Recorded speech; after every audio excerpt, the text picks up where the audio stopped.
इश्क दमे जिब्राइल, इश्क दिले मुस्तफ़ा, इश्क खुदा का रसूल, इश्क खुदा का कलाम। ये पत्थर और ईंटों की बात नहीं है।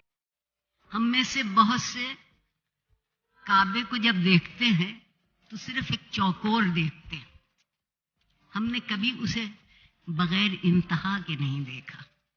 क्या कहें, एक सोचते हैं बस ये इतनी सी जगह है जहां अल्लाह मियाँ रहते हैं, और इसीलिए बार बार जाते हैं कि जितना भी बोझ परवरदिगार का उस घर के आगे रखाएं तो बहुत अच्छा होगा।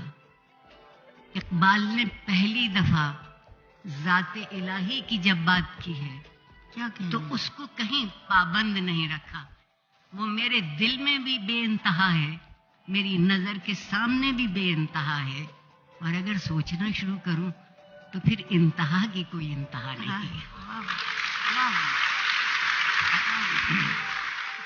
मगर तरबियत ये थी जो ये सिखाती थी कि मोहब्बत का भी सलीका होता है, मगर उससे बेहतर सलीका नफरत करने का होता है। हम मोहब्बत अब इसलिए नहीं कर पाते कि हमें नफरत करना नहीं आती। हम मोहब्बत करते हैं फायदा हासिल करने के लिए और नफरत करते हैं दुश्मनी पालने के लिए। हमने लफ्ज़ों के मानी बिल्कुल आसानी से ख़त्म कर दिए। तालीम मेरे ख्याल में रास्ता है।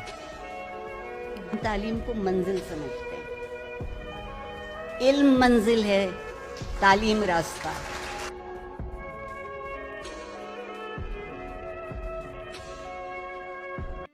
परवरदिगार ने हमारे लिए दो लफ्ज़ इस्तेमाल किए, आदमी और इंसान, बनी आदम और इंसान। इंसान मेरा और आपका हयातियाती वजूद है, ये मादी वजूद, ये मादी वजूद है, इसको वो आदमी कहता है। लेकिन उसकी तमन्ना यह है कि हम इंसान हो जाएं, और इंसान आदमी का अखलाकी वजूद है। अगर मादी वजूद अखलाकी वजूद से हम आहंग न हो तो न वो आदमी है न वो इंसान है।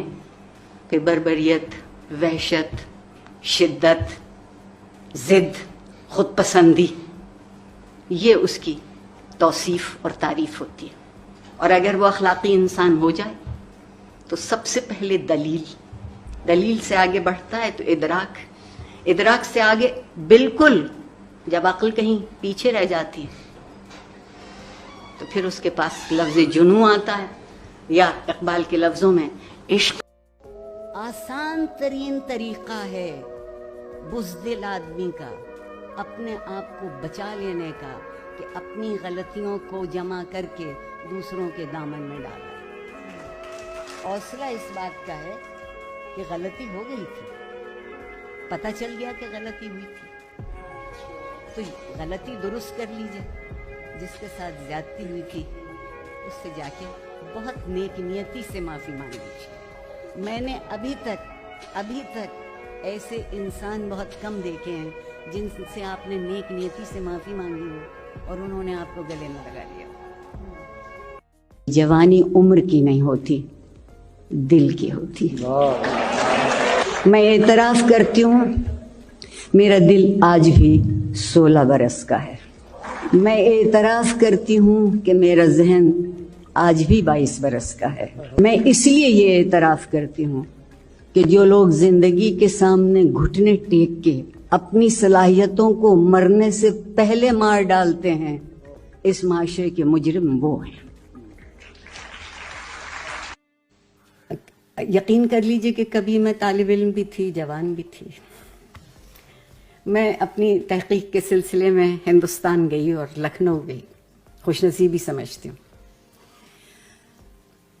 पाकिस्तान से जाती तो मुझे वीज़ा न मिलता था। अमेरिका से वीज़ा लेकर आई थी, इसलिए दाखिला मुमकिन था, तालिब इल्माना। मुझसे मेरे दोस्तों ने, वहाँ बहुत अच्छे अजीज़ दोस्त हैं वो लोग, उन्होंने कहा कि देखो आरफा, ये बिल्कुल पाकिस्तान का सा हाल है, जो दाम बताएं उसी दाम पे मत खरीद लिया करो, यहाँ भी भाव ताव होता है। अच्छा, میں لکھنؤ یونیورسٹی اور لکھنؤ میں فرنگی محل اور لکھنؤ کے جو پروونشل آرکائیوز ہیں صوبائی، ان میں کام کرنے گئی تھی. سب سے زیادہ خوشی فرنگی محل جا کے ہوئی تھی. میں ایک دن واپس آ رہی تھی یونیورسٹی سے تو ایک بزرگ کیلے بیچ رہے تھے.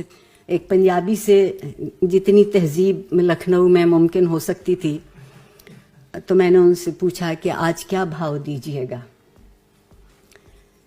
اتنی محبت سے بولے بیٹیا آج تو 3 روپے کا بھاؤ ہے.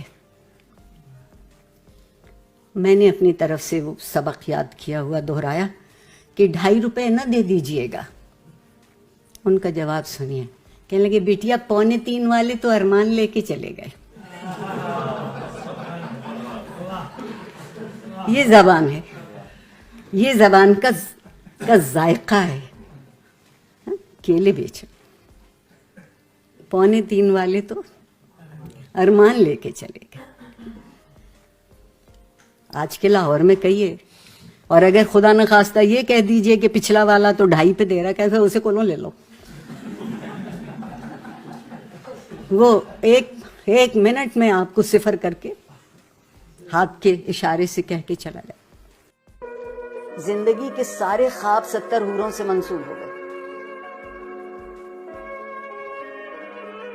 70 حوروں سے منسوب ہو گئے. آپ کہتی ہیں کہ جستجو کی ضرورت ہے. آپ کے وزیر اعظم کہتے ہیں کہ سکون تو قبر میں ملے گا. تو جو اس سکون کی تلاش میں وہ جستجو کیوں کرے گا؟ بیٹھے بیٹھے انتظار کرے گا.